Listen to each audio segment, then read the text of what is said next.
All right, so my name's Chris Kaminsky, and I've heard about Barcamp for a while, last couple years, I think, or whatever. I know some of the people that were super into it, like Casey DuBois and um, some other people, but yeah, I never really attended it or anything, so it's my first time virtually. And my background is mechanical engineering. I'm a video game nerd. I'm a craft beer connoisseur, homebrew. Uh, I'm into 3D printing, so stuff like Thor's hammer, right? I'm making stuff like that, or Baby Yoda back here, real life size Baby Yoda. Uh, that's normally what I like to do for fun, is just bring creations like that from light or to life.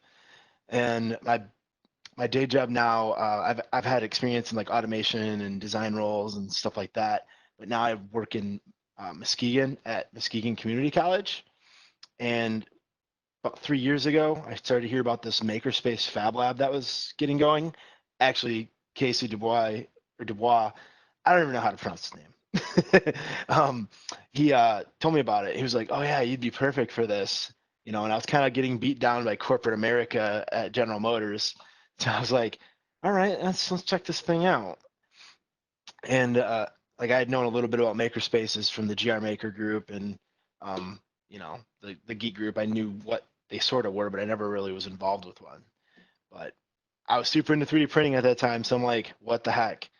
So they had funding for a room. They have had all the equipment, all that stuff, and or a building they had renovated. So it was a big project, and I interviewed for it, and I got it, and took the job because I thought it was an interesting opportunity. And here we are 3 years later, and we've been shut down because of COVID. Um, we're kind of open now, doing like curbside stuff, but it's not really what a space like that's meant to be. And what I'm going to talk about today, Makers Against COVID, is a little bit more about what a space like a makerspace or a fab lab should be, people uniting together and whatnot. So back in March, we closed down. Let me get my pictures up.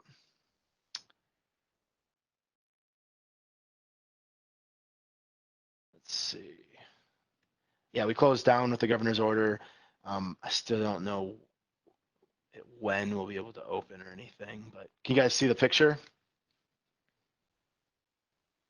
I can see it. Cool. All right. Am I technology right? All right. So this is the Lakeshore Fab Lab, right downtown Muskegon, if you know the area, right next to Hackley Park. And, it's a unique operation for, people to learn different types of tools, people to start businesses, make prototypes. We've had inventors use it to make prototypes. We've had people come in that just want to learn how to use a CNC router to make signs for their house or whatever. Tons of 3D printers, restaurants and bars come use us to make stickers and banners, tap handles even. So it's a unique spot, and there's not many around anymore with the ones in Grand Rapids being closed.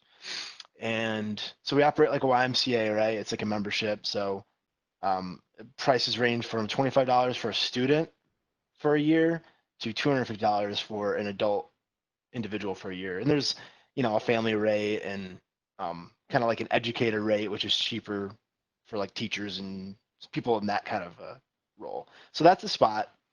And the last day before things, or the last week before things started to go crazy worldwide, we would do events like this where we had big brothers, big sisters come in to learn how to use the CNC router, make some simple signs.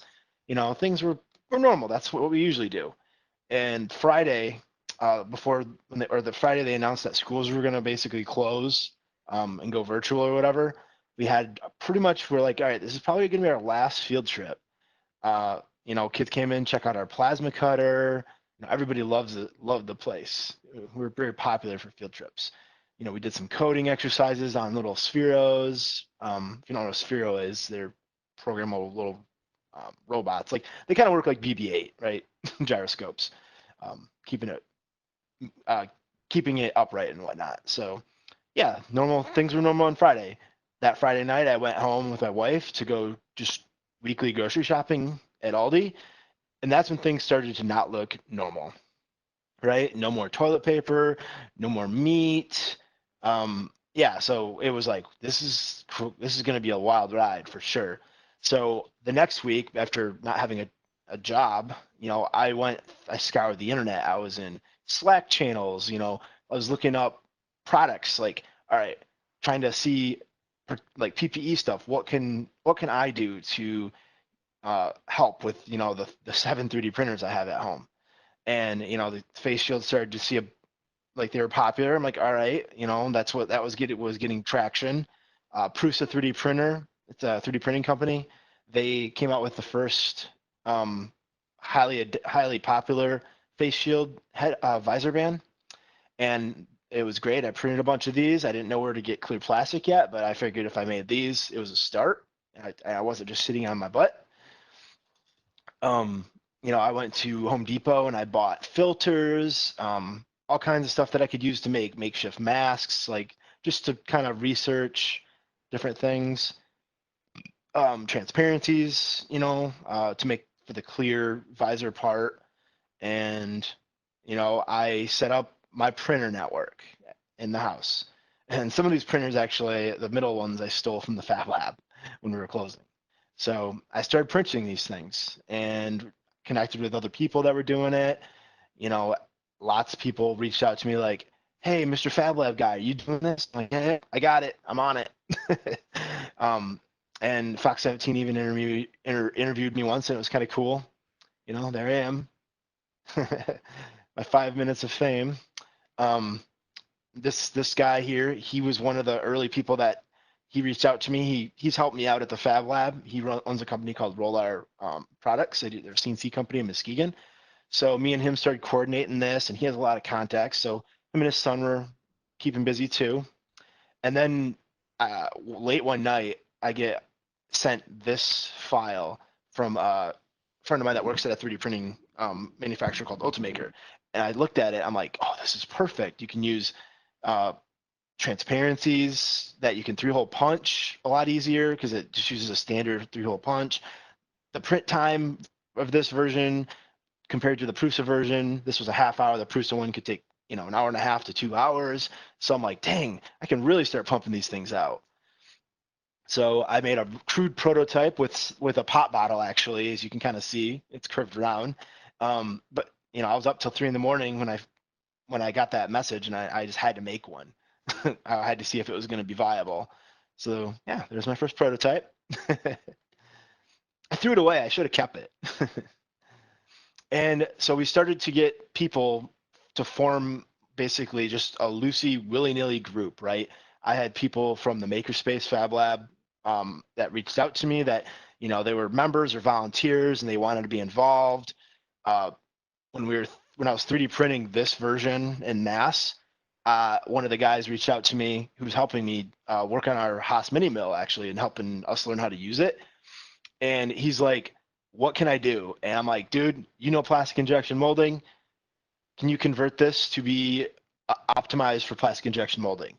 Had no idea how we were going to do that, but you know, I I knew it was a possibility that it could happen down the road, and I just wanted to have everything ready. This is another one of the founding people. His name's Steven. He runs an engineering company in Allendale, and so he had his employees making these things, and we were just chugging along. So there is the revision from the first version, first, second, third, for the injection molding. You can kind of see how it changed a little bit to optimize for injection molding. And we've added, we spaced it out a little bit to help with fogging and make it more comfortable by putting a lip on there and stuff. So boom, guess what? Then we have a mold drop in our lab. This is another benefit or another result of the community building via the Fab Lab, right? Another contact of mine who I had toured his shop and I knew he was in plastic injection molding. I reached out to him and I said, "Is there a way we can get a mold?" And like within an hour, he got back to me. He said, "Yeah, there's a company that's going to donate all the parts to it. They're going to do the machining. All in all, about $10,000 worth of stuff. Molds aren't cheap, and the turnaround time on this normally a mold like this might take 4 to 8 weeks, right? We had it on the lower end between like 3 and 4. Uh, the people that were doing this were super excited to, have an outlet to help. And there's our first part off the machine. So now we could actually make a ton of parts versus, 3D printing. Um, we can make thousands a day. But and there's my car, my wife's car filled with boxes because, we were just volunteers. We didn't have a truck or, we couldn't pay for shipping. So the manufacturer in Allendale, Jim Dye, was stamping these out for us. And we would truck them to our distribution hub out in Holland.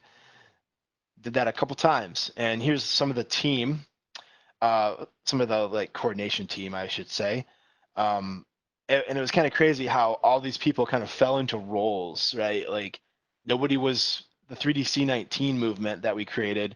It wasn't a company. It's not like it was somebody's job. Everybody just kind of fell into roles that, fit their strengths. And it was really cool. The cool thing is too, that we had about 450 some 3D printers signed up, and I'll show that on the map here in a second. Signed up all across the country. That some people in Texas were printing and sending us frames. So we had so many printing that at one point we actually could keep up if we calculated if we ran an injection molded part, we could keep up with our 3D printing network. Now the problem with 3D printers, you have 400 printers, they're going to break, they're going to run out of material, blah, blah, blah. So, there's downfalls to it, but we had enough printers where we could keep up with injection molding, which is crazy. Um, these are people in the field that had, Facebooked us with the tag for making the face shields, various healthcare organizations, a lot of nursing homes, um, even individual mom and pops came and requested them for their personal use of their family. And let's see. So yeah, that's a pretty good picture slideshow of everything. Um, this is the website. We kind of winded things down now. We were basically distributing the last of our visors and whatnot because a lot of the group, their businesses took off, and they have other priorities. Some people are still making them, but yeah. So you can see people requested them from Hawaii, California, all over the place. It's crazy. We had first robotics teams that were joining, and kids were getting up at 3 a.m, setting alarms, changing, parts, so that they could make the most parts that they could make. And I try to find the data stuff. This guy. So yeah, it was a crazy ride, and it all started just from a bunch of makers. Oh, hold Hey, on. hey, Chris. I didn't Yeah, share the I'm screen. good. Yeah, I saw that. I was I was wondering. Let's see. Not this one.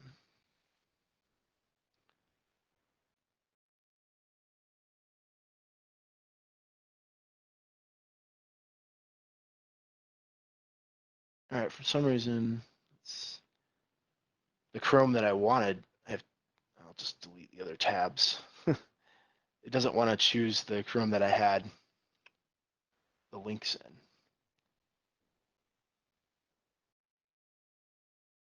There. Let's try this now. Haha. I defeat you, technology. Anyway, so the 3DC19 was the the name that just got randomly chosen by one of the guys that knows web development. He found a domain and just boom, he started getting the website up. People could request stuff on here. It was very streamlined because at first we were using just like a Google Sheet, and it got so messy. Um, but yeah, what I was saying that you guys probably couldn't see was that we have one other guy that's super good at data, and he put up this, I think it's called Power BI reports. And it showed where people would request them from. So you can see here, there's one way over here in Hawaii. They wanted 5. We're like, we're going to send you like 50 because we're not going to send them all the way to Hawaii for 5. And this was real time updating. So that was kind of cool.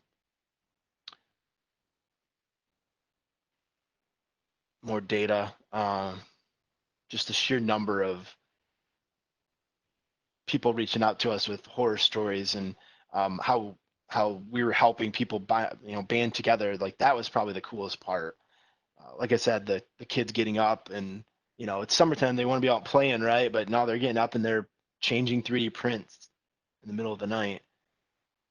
So we had 20,000 injection molded ones and like 60,000 3D printed.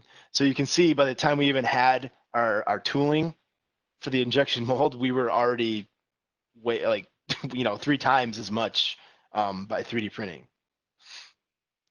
Um, yeah. So the other cool thing I thought was that was on here was that there's the people that were involved, companies or personally, they could put their information up here. So there was a spot, yeah, like Lakeshore Robotics team. Um, you know, it was pretty cool. Just kind of bring everybody together and let little Billy and Susie who were getting up in the middle of the night, have their face and their name and stuff on a website. And yeah, so I guess that's kind of most of the talk. This is me. So Chris Kaminsky. Um, let's see if there's any cool stuff in here. So this is just like some example projects that I've been involved with. In the past, I helped do the restoration project at the museum. Worked on like this food cart, which is pretty cool. Uh, there's one that gets used in Grand Rapids for a tamale thing. Product development, I'm super 3D printing nerd, so it started with me when I could, I was working at a place and I could prototype customer parts or nesting. I'm like, oh my gosh, like this is the future. And then I transitioned into more fun stuff. Packed back here, you know, like Tron lamps and stuff like that. Attending maker fairs, I love that kind of stuff.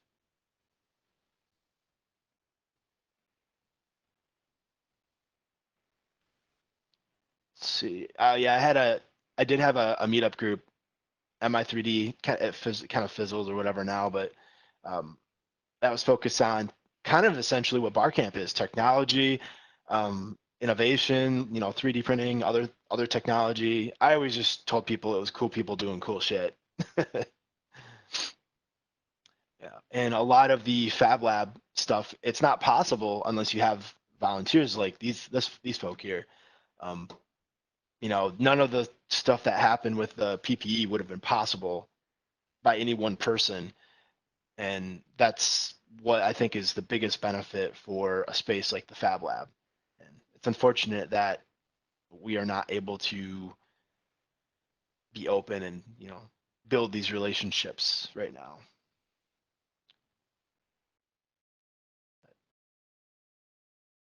Anybody have any question? I'm just trying to find. Oh yeah, just some fun projects that I've made. Of a 3D printed violin. Let's see. We did a recreation of out in Muskegon, an old light pole from like the 1800s got destroyed, so we recreated it and 3D printed it. That was pretty cool. Some museum artifacts. This kid was recreating a skull from an ancient hominid. He was going to use it for research purposes. So that was pretty cool. So Yeah, because it's built like such a strong community within the makerspace and within Muskegon, do you see the Fab Lab coming back to the community college? Or like coming back to the community? sure. I really hope so, but the college administration is very conservative. They're we haven't like there's some maker spaces that are privately, nonprofitly owned in Michigan that they're open now for members and stuff. Like they're not doing general public kind of things. And I'm hoping we can get to that point eventually, but it's so hard. Like it we're not like a priority, unfortunately. So Oh, okay. we don't have to worry about keeping our lights on with, our revenue from the lab, because I'm part of Muskegon Community College. But that is also there's a downside in that it dictates, we're dictated as to what we can and can't do with stuff like this. Mm-hmm. So Well, I hope you guys do like get back into the community, yeah, especially yeah, sometime next year, at least when things hopefully die down. Let's see. sure, for sure. It's gonna show off real quick. So lakeshorefablab.com is our website. If you ever need anything made, like any kind of projects, just let us know right now because we can do it for you guys. But obviously we like to let people learn and do it themselves versus us doing it. But we've been helping people out with social distancing signs or banners for their restaurant, stuff like that. Um, this is me on Instagram, Crisco Designs. See pictures of my new puppy. A lot of those on there. Various 3D printing things. Since this is bar camp, I made a bar, a Grand Rapids themed bar. Fab Lab's also on, all the social medias, Lakeshore Fab Lab. Not a lot of cool posts right now.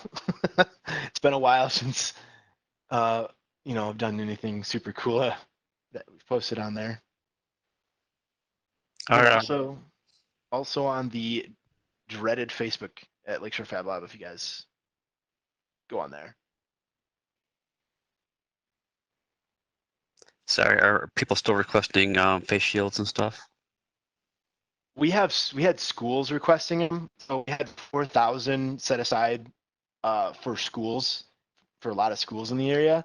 But then, like 2 weeks ago, pretty much they all canceled their orders because the face shields were not being accepted as, you can't just wear a face shield. Some people can't wear a mask. Like one of my volunteers at the lab, whenever like fabric is on her face for a long time, she breaks out, right? So, you know, she could come back and help out if she could wear a face shield, but it's not allowed. A lot of the schools are taking stances on not using those. So now we have a ton of face shields. So if you need them, let me know. Hey, Chris. Yeah. Um, this is Ed. I'm curious about the financing of all this stuff. Like, were you charging for them? Did Nope. you? How did you, make the money back from the materials? So the mold was donated. We we did have donations up on the website, and we had a nonprofit out in Holland. It's called the Little Stuff Fund. They were helping us manage donations through their 501(c), and anything that came in went through them. And if we needed to buy, so at first we were buying filament to distribute to people that were 3D printing.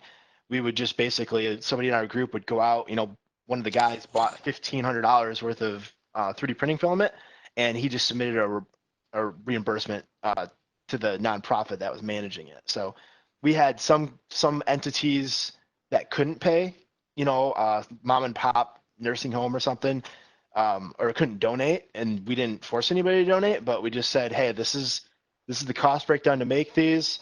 And other organizations like Spectrum or Gentex, they stepped up and they were like, I love what you're doing. Here's a check for $5,000. Keep it going. Oh, that's great. I am Yeah, glad everybody else kind of stepped up financially, because I don't sure. think, that's not sustainable if you if you Nope. all had to do it out of your own pocket and you didn't have a job. Yep. That's exactly why the group winded down too, just because a lot of people were getting back to work, or, you know, it just was a natural, secession, I guess, of just it ending. But Right. yeah, yeah.